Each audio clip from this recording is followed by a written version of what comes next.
अस्सलाम वालेकुम everyone, this is D4 exercise 10A और क्वेश्चन नंबर 1 हम इसका कर रहे हैं। कोशिश करेंगे कि हम इसको ख़त्म कर दें विद इन 5 मिनट्स। कहते हैं each interior angle of a regular polygon is 160 degree. अच्छा देखें, पहली सबसे अहम चीज़ कि हमें रेगुलर पॉलीगॉन कहा जाता है। रेगुलर पॉलीगॉन जब भी कहा जाता है तब रूल ऑफ n अप्लाई होता है, ठीक है। कुछ इसको रूल ऑफ n भी कहते हैं, कुछ इसको लॉ ऑफ n भी कहते हैं, कुछ इसको n प्रॉपर्टी भी कहते हैं, ठीक है। अब ये रूल ऑफ n और लॉ प्रॉपर्टी ऑफ n क्या होता है कि अगर आपको सम ऑफ एंगल चाहिए, ठीक है, अगर आपको सम ऑफ एंगल्स चाहिए किसी भी शेप का, किसी भी रेगुलर शेप का, तो उसका फार्मूला होता है n-2 मल्टीप्लाई बाय 180 डिग्री, ठीक है। ये n क्या है? ये नंबर ऑफ़ साइड्स होती हैं, ठीक है, कि कितनी साइड्स हैं। जितनी साइड्स हैं उसको लिख लें। अगर 2 साइड तो होंगी नहीं, ठीक है। 3 साइड होते हैं, ट्रायंगल से शुरू होता है पॉलीगॉन। 3 साइड है तो 3-2, 4 साइड है तो n की जगह 4, फिर यहाँ अगर 5 साइड है तो n की जगह 5, 10 साइड है तो n की जगह 10 लिखा जाएगा, ठीक है। ये n लॉ कहलाता है। और अगर आपको 1 एंगल मालूम करना है, कोई एक एंगल मालूम करना है, तो फिर आप इसको 1 एंगल का मतलब होता है 1s, इसको लिख देता हूँ। अगर कोई भी आपको एक एंगल मालूम करना है, ठीक है, पहला एंगल, तो इसमें आप क्या करेंगे, n-2 multiply by 180 degree divide by n। ये इक्विलेटरल शेप के लिए होता है, ठीक है, रेगुलर पॉलीगॉन, यानी कि सारी साइड्स और एंगल बराबर हों, ठीक है। अब कहते हैं each interior angle of a regular polygon is 168। Okay, यानी कि आपको जो एंगल दे दिया है, वो दे दिया है 168 डिग्री। आपके पास 168 डिग्री सॉल्व होकर आ गया है। अब आपने ये बताना है नंबर ऑफ़ साइड्स कितनी है, ठीक है, यही पूछा है उन्होंने कि साइड्स कितनी है। देखें क्वेश्चन में वापस दिखाते हैं हम आपको। कहते हैं find the number of sides of the polygon. Sides मालूम करनी है, नहीं कि n मालूम करना है। Okay, no problem. देखिए मैंने 2 फार्मूला लिखवाए आपको, एक लिखवाया फार्मूला मैंने ये और एक लिखवाया मैंने आपको फार्मूला ये।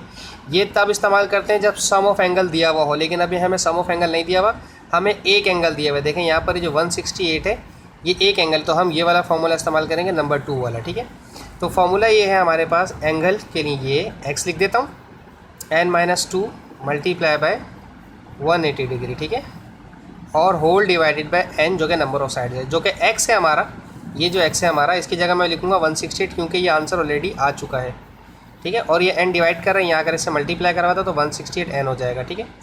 अच्छा, अब एक काम करें, इन्हें एक्सपेंड कर दें। ये 180 जो है इन दोनों से मल्टीप्लाई होगा। 180 जब n से मल्टीप्लाई होगा तो 180 n हो जाएगा, माइनस 180 जब 2 से मल्टीप्लाई होगा तो 360 डिग्री हो जाएगा, ठीक है। ये एंगल था। ओके, अब आप एक काम कर लेते हैं जनाब, इसको यहाँ ले जाएं, ठीक है। ये हो जाएगा 168 n माइनस 180 n, ठीक है। हमारे पास माइनस में आंसर आएगा, कोई परेशान होने की ज़रूरत बिल्कुल भी नहीं है। माइनस 360 यहाँ रहा। अच्छा, इन दोनों को माइनस करें तो हो जाएगा जनाब 68, 69, 70, 12 माइनस का 12, ठीक है। माइनस का 12n is equals to minus का 360। देखें सर, माइनस माइनस से कैंसिल हो जाएगा।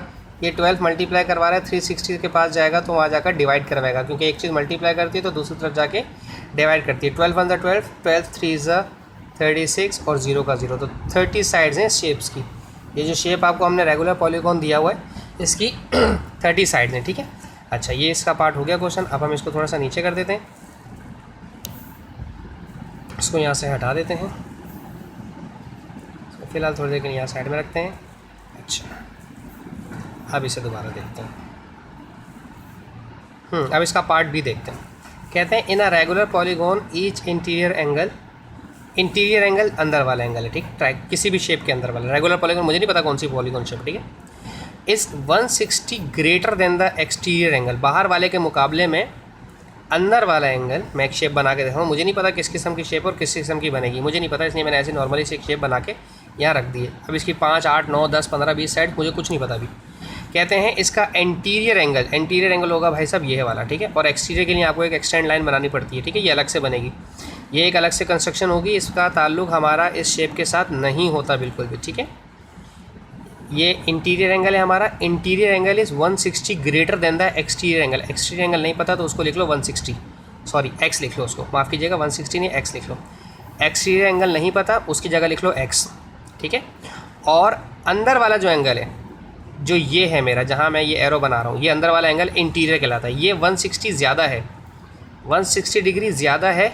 ज़्यादा का मतलब प्लस हो जाएगा, किसके मुकाबले में? बाहर वाले के मुकाबले में, ऐसे 160 प्लस x, ठीक है। इसकी स्टेटमेंट बनाना सबसे अहम काम होता है। उन्होंने कहा था कि इंटीरियर एंगल जो है वो ज़्यादा है बाहर के मुकाबले में। बाहर का एंगल x है अगर, और अंदर वाला 160 ज़्यादा है बाहर के मुकाबले में, तो 160 प्लस x कर देंगे, ठीक है। ये इंटरनल वाला हो गया, एक्सटर्नल हो गया, और ये इंटरनल हो गया, ठीक है। तो अब एक काम कर लेते हैं। अब आपको अच्छी तरह पता है कि ये आपके पास एक स्ट्रेट लाइन पर मौजूद है, और स्ट्रेट लाइन पर दो एंगल्स का सम अप जब करते हैं आप तो वो हो जाता है 180 डिग्री के बराबर, ठीक है। एक मेरे पास एक्सटीरियर एंगल लूँगा मैं, और एक मैं लूँगा इंटीरियर एंगल। एक्सटीरियर एंगल मेरा नहीं पता मुझे, वो x है, और इंटीरियर एंगल मेरा 160 डिग्री ज़्यादा है बाहर वाले के मुकाबले में, बाहर वाला नहीं पता तो वो मेरा x है, ठीक है। देखें बार बार मैं आपको समझा रहा हूँ ताकि स्टेटमेंट आपको समझ आ जाए। x प्लस एक्स कितना हो जाएगा 2x, और 160 डिग्री ऐसी रहेगा 180 डिग्री, ये 180 160 वहाँ जाएगा तो माइनस हो जाएगा, और यहाँ पर बचा 2x, और 2x इज इक्वल्स टू 180 में से 160 माइनस करें तो 20 हो जाएगा, तो 2 1 ज़ा 2, 2 10 ज़ा 20, ये आ गया 10। x आपके पास 10 आ गया, और एक्सटीरियर एंगल मेरे पास 10 आया है, ठीक है।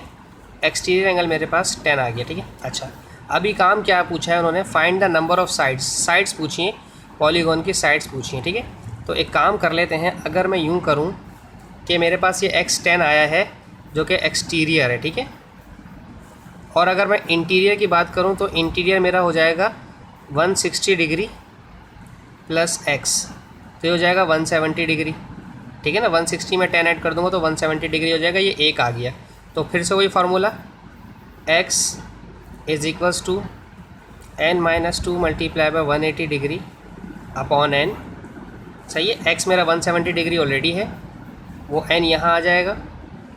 अब इन 180 को इससे और 180 को इससे मल्टीप्लाई करवाएंगे, 180n माइनस 360, फिर से वही चीज़ 180n यहाँ जाएंगे तो माइनस हो जाएगा, 170n minus 180n is equals to minus का 360 डिग्री, 170 में से 180 हो तो माइनस का 10n is equals to minus का 360 डिग्री, माइनस माइनस से कटेगा और 0 0 से कटेगा तो n आपके पास कितना गया 36।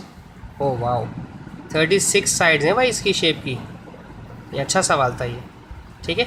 होप सो आपको समझ आया हो। Thank you so much for watching my channel. Allah हाफिज़।